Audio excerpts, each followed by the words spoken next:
We have almost acquired the knowledge that we need to understand theorems in plane geometry.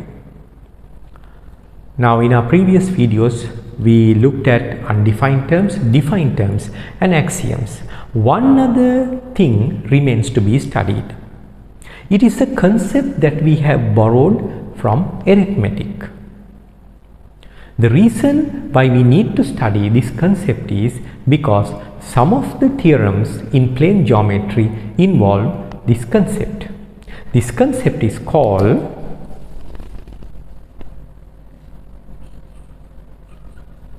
ratio and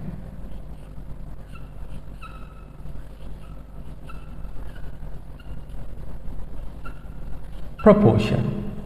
So today we are going to study ratio and proportion. In our previous video, we studied this fact.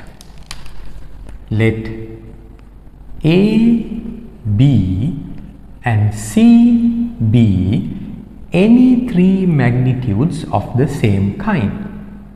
And if A is less than B, then the sum of A and C is less than the sum of B and C. The sum of A and C is less than the sum of B and C. I hope you can remember this fact. What is meant by this symbol? When we write like this, it means that A is less than B or B is greater than A. This symbol portrays a comparison of the two magnitudes A and B. It is telling us that A is smaller than B and B is greater than A. This comparison is not numerical. It does not involve numbers. This comparison does not involve any numbers. So, because we are studying mathematics, it is always better to get the numbers involved in our concepts. That is where the concept of ratio comes in.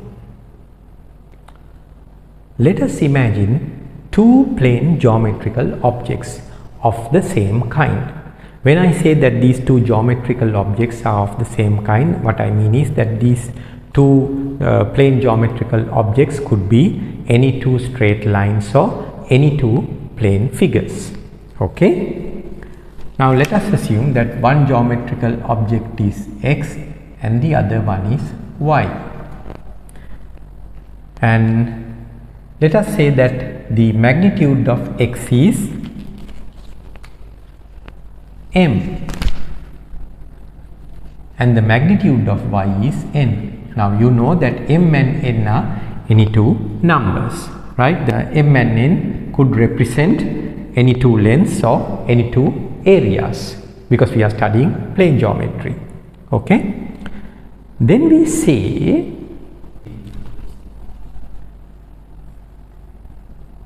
the ratio of X to Y is M to N. The ratio of the magnitude of X to the magnitude of Y is M to N. This is what it means. We depict this as this. This hemicolon represents 2. Okay, this is how we represent this. There is another way of representing this. We can write it like this: M over N or M divided by N. What this means is that the magnitude of X, the magnitude of X is M over N times N. That is what this means. the magnitude of x is m over n times n. Okay, so this is what is meant by the concept called ratio, right? Again I repeat, let x and y be any two plane geometrical objects of the same kind, right? So let the magnitude of x be m and the magnitude of y be n. Then we say the ratio of x to y is m to n. We can write it like this or like this, like m to n, or like this m over n. What this means is the magnitude of x is m over n times n. Okay, this is what is meant by ratio. Now we will look at some examples. Consider these two straight lines. This straight line segment is drawn between the 2 points A and B, so we will call it the straight line segment AB, and this one between C and D, we will call this straight line segment CD. Assume that the length of AB is 5 units and the length of CD is 3 units. So we say the ratio of AB to CD is 5 to 3, but the ratio of CD to AB is 3 to 5 units. It's the other way around. Here we consider AB first, here we consider CD first. Okay, the ratio of AB to CD is 5 to 3. Why is AB is 5, CD is 3. So AB is 5 over 3 times 3. CD is 3 over 5 times 5. Okay, the length of AB is 5 over 3 times 3 and the length of CD is 3 over 5 times 5. Okay, so this is one example. Now we look at another example. Consider these two triangles, triangle ABC and the triangle DEF. Assume that the area of this triangle is 7 and the area of this triangle is 9. Then the ratio of the triangle ABC to the triangle DEF is 7 to 9. The ratio of the triangle DEF to the triangle ABC is 9 to 7. Okay. Now there is this important thing that you have to know. When we say that, let's say these two lines, okay, this line is the length of, this is 5, this is 3, right? These two lines, the length of these two lines must be measured in same units.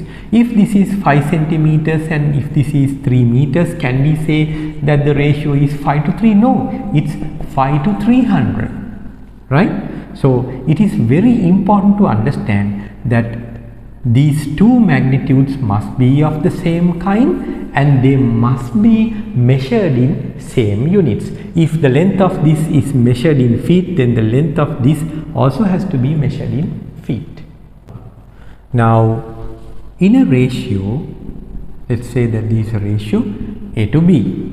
In a ratio, we call this first number the antecedent, and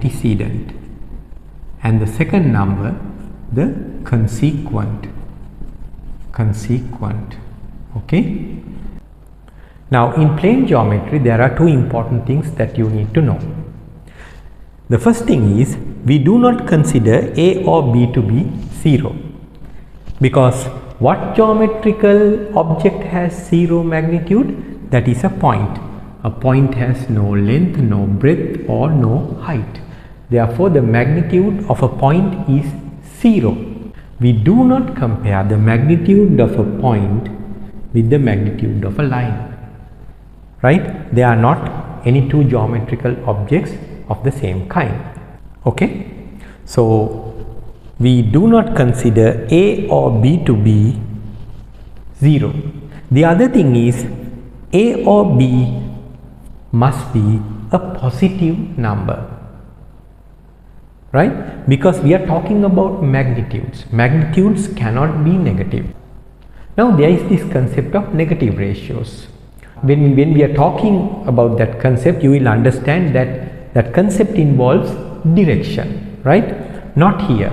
Here we do not consider the antecedent and the consequent to be 0 or to be a negative number. Now there is this consensus. Mind you, it's not a hard and fast rule, right?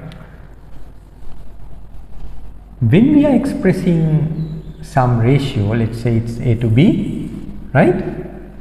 We try our best to express both A and B as whole numbers, right? Both A and B as whole numbers or positive integers, right? Positive integers. Okay, now we'll take a look at this example. Let us assume that the length of this line is 5 and this is 3. Then the ratio of this line to this is 5 to 3. It is not difficult. What if this is 5.2? The length of this line is 5.2 units and the length of this line, the second line, is 3 units. Usually we do not write it like this, 5.2 to 3. We usually do not write it like this. Because of this consensus, we prefer to express both the antecedent and the consequent as whole numbers. So how can we do that? We can multiply, in this case, we can multiply both sides by 5.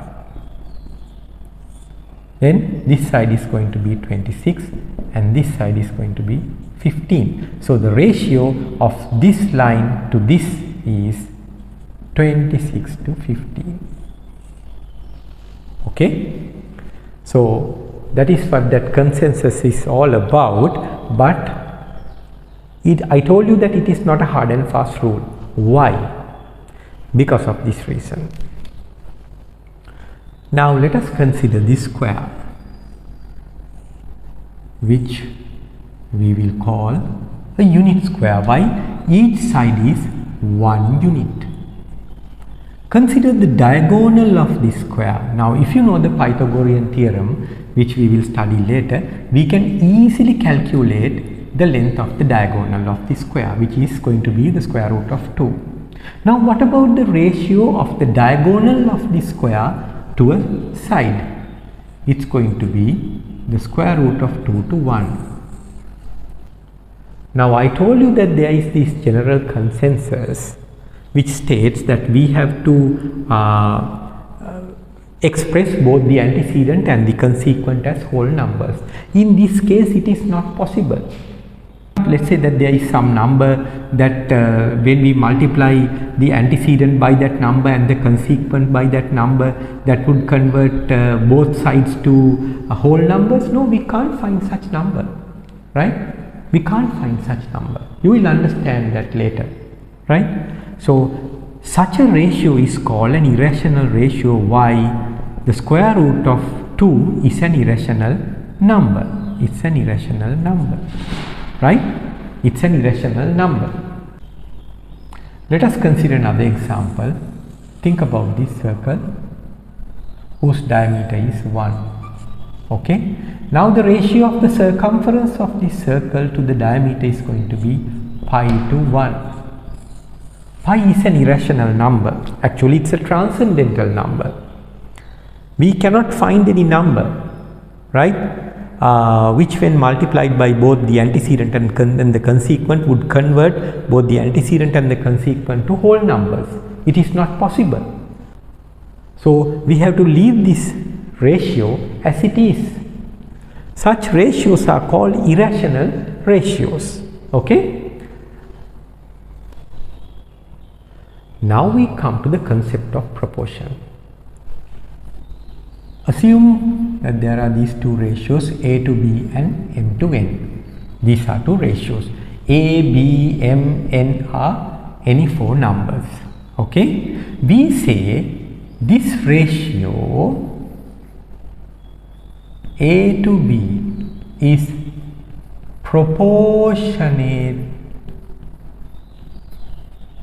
to M to N, or A to B is in proportion with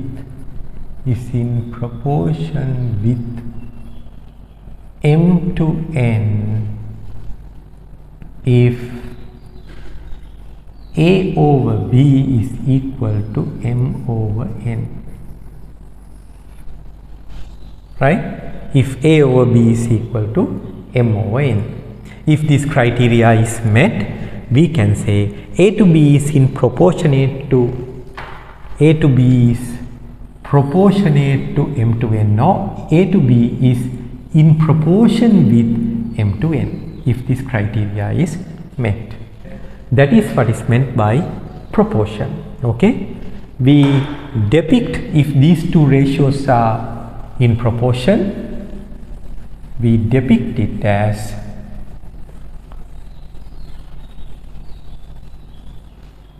this: A to B is in proportion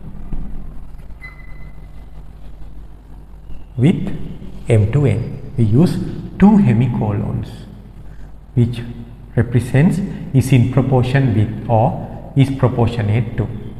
Okay, this is how we represent that these two ratios are in proportion. Now we look at some examples. Now let us assume that A is 8 and B is 6 and M is 4 and N is 3. Then is 8 over 6 is equal to 4 over 3? Of course, because if we can easily, now there is a common factor of both the numerator and the denominator, which is 2, right? If we factor it out and cancel that common factor from both numerator and the denominator, you would get 4 over 3. This is the same. Okay, so these two ratios are in proportion. What if this is 9? This is 9. Then are these two ratios in proportion? No. 9 over 6 is not equal to 4 over 3. It is equal to 3 over 2. These two ratios are in proportion, not this, right? So I hope that you understand what is meant by proportion.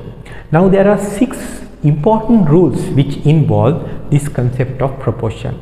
You have to actually, it's better to by heart these 6 rules, because when you get some problem at an exam, right, you may not find time to work these things out. It is always better to have these things ready in your brain, in your memory, right? So let us look at these 6 rules of proportion. Okay, now we are going to look at these 6 rules. Now let us assume that these two ratios are in proportion. A to B and C to D are in proportion. Now what this means is A over B is equal to C over D.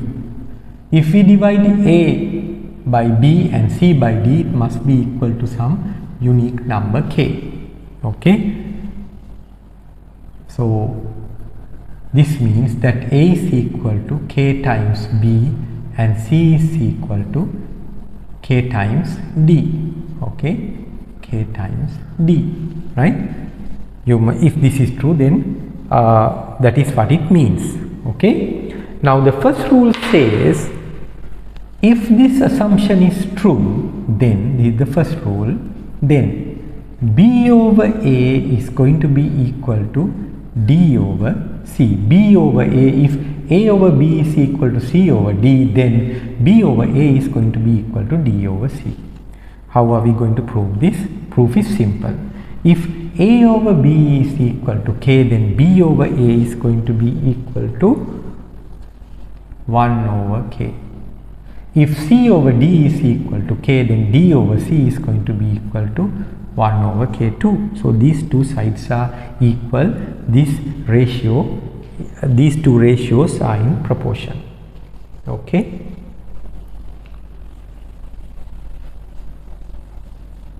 Now for the second rule. The second rule. If this is true, then A over C is going to be equal to B over D. A over C. If A over B is equal to C over D, then A over C is going to be equal to B over D. How are we going to prove this? Consider this side. A is equal to K times B. C is equal to K times D. Okay. Now both the numerator and the denominator, it has a common factor K. So if we cancel it out, right, this side is going to be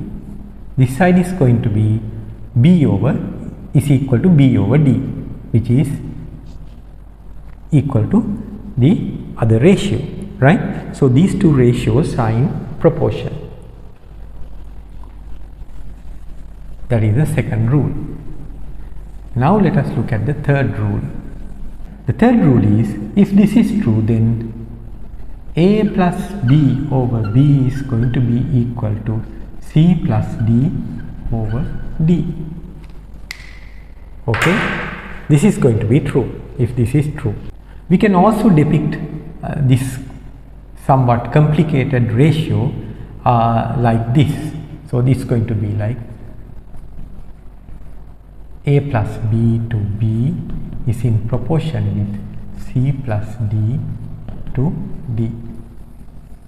That is what this means. Okay. So now we are going to prove this. How are we going to prove this? A plus B is equal to K times B plus B over B. This side is going to be equal to K times D plus D over D. This side is going to be equal to K times B plus B over B, and this side is going to be equal to K times D plus D over D. Now you can see that because B is a common factor of both these terms, right?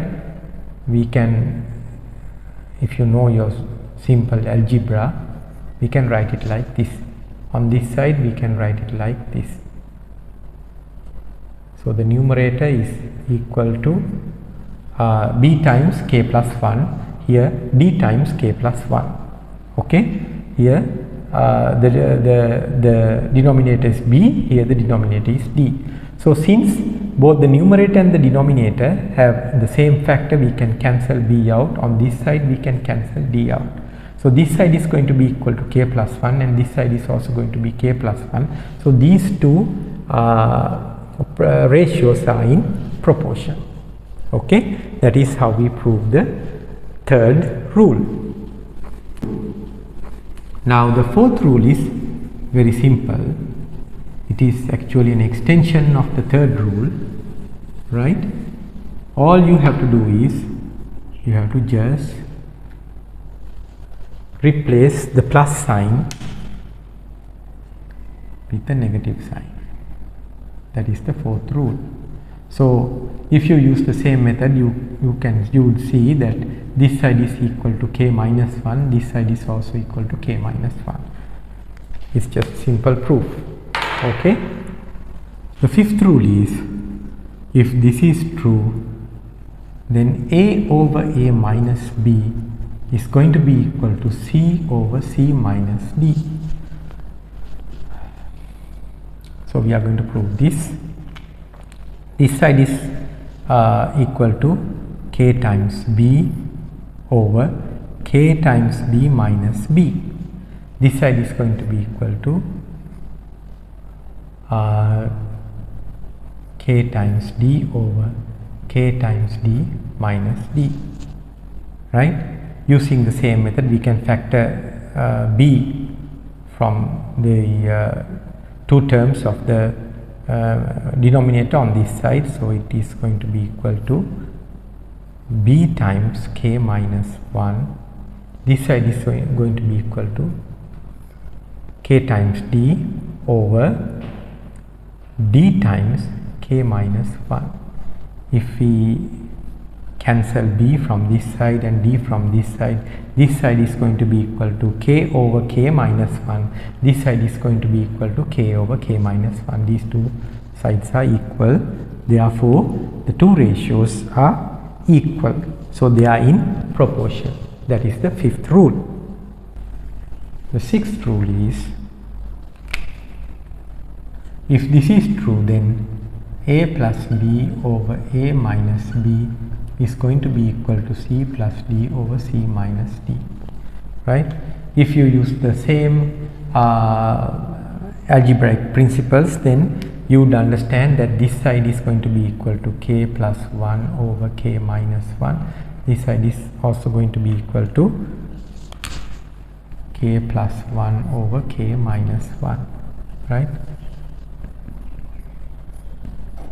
Okay, so we can easily prove that these two sides are equal, these two ratios are in proportion. So now in summary,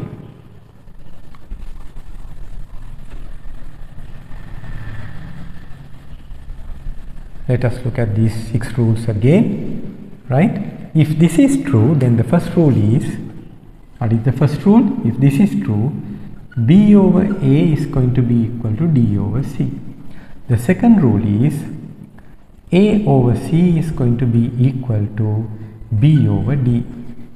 The third rule is a plus b over b is going to be equal to c plus d over d. The fourth rule is, if this is true, a minus b over b is going to be equal to c minus d over d. The fifth rule is a over a minus b is going to be equal to c over c minus d. The sixth rule is a plus b over a minus b is going to be equal to c plus d over c minus d. These are the 6 rules. 6 rules. So my pen is not working. These are the 6 rules that you have to remember. I repeat it, remember, because it is very important. Sometimes these things just don't pop into your mind unless you have it firmly deposited in your mind, right? So that is why I say you have to remember these 6 rules. Okay, with that I come to the conclusion of my video. Thank you for watching.